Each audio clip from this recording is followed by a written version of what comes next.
अस्सलाम वालेकुम दोस्तों, तुसीं वेखदे पे हो पाक वतन पंजाब टीवी ते मैं तुहाडा मेज़बान मोहम्मद जाफर। दोस्तों जिवें कि तुहाडा वीर मोहम्मद जाफर डेली निस्बत मुख्तलिफ जानवरों की वीडियो लैके हाज़र होंदा है। अज गां की वीडियो ज़्यादा मज्जां दी होंदी। कोई दोस्त हौल मुली गां चाहते सन खरीदनी और गां की वीडियो लैके हाज़र हो गए हैं। जिस तरह दोस्त डिमांडा करते हैं उस तरह जानवर लैके हाज़र हो जाइदा है। माशाल्लाह सोहना थण और अगों बुबड़ियाँ कालियाँ बड़ा खूबसूरती बता दियां ने और थण पोपटा वर्गे चड्डा माशाल्लाह सोहना बड़ा प्यारा बार कट्टी फिरती है फुट फुट और चड्डा डिजाइनदार भी है, खूबसूरत भी है।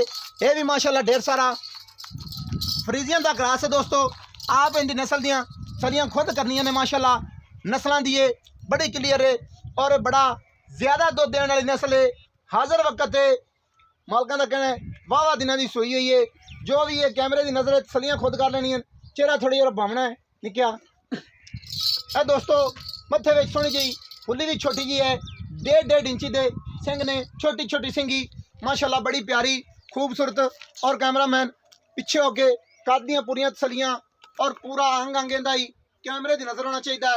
बकाया तसलियाँ दोस्तों ने खुद करनिया ने आपकी अखां नाल। हुण सदने निक्के नूं सारी गलबात निक्का दसेगा अपनी जबानी, कैमरामैन साइडां दी वंडां ही और थण भी सदियां नाल विखाने ने। और माशाल्लाह कि दोस्तों असील सौ भी है, डर डुर नहीं, बाइक रोक नहीं रही। इत्थे आप निक्का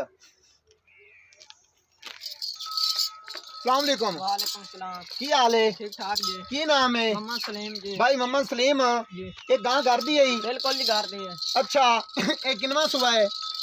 ये दूजा जी।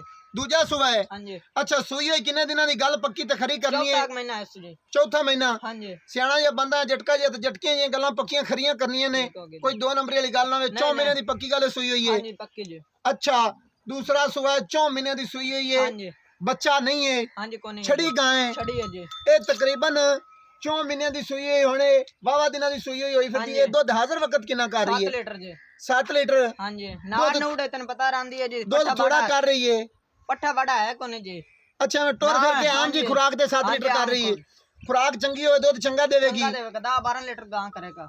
अच्छा हुण भी 10-12 लीटर करन जैसी जे खुराक पवे तां जी बाड़े ते मिलदी है? हाँ जी बाड़े ते जी। प्यार मुहब्बत वाले किन्ने पैसे जेड़े लै लेने पक्कियां जी गल्लां होण?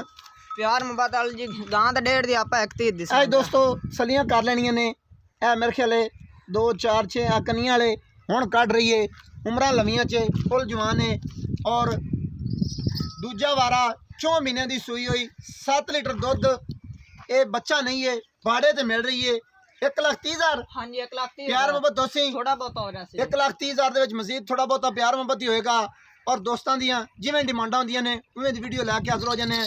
ਦੋਸਤਾਂ ਦਾ ਹੁਕਮ ਹੈ ਥੋੜੇ ਜਿਹੇ ਮੁੱਲਾਂ ਲਈ ਕੋਈ ਸਾਨੂੰ ਕ੍ਰਾਸ ਕਰੂਸ ਗਾਂ ਚਾਹੀਦੀ ਹੈ ਦੁੱਧ ਵਾਸਤੇ, ਇਹ ਉਹਨਾਂ ਦੋਸਤਾਂ ਵਾਸਤੇ ਲੈ ਕੇ ਹਾਜ਼ਰ ਹੋਏ। ਉਮੀਦ ਬੜੀ ਵੀਡੀਓ ਪਸੰਦ ਆ ਸੀ, ਪਸੰਦ ਆ ਲਾइक शेयर लाजमी करनी है, मुफ्त वाले कमेंट लाजमी करने ने। मैनू दियो इजाजत। नंबर 0300 पूरा 42 27 547 नवी अच्छी बेहतरीन वीडियो लैके आऊँगा। हाज़िर अल्लाह हाफिज़। पाकिस्तान जिंदाबाद।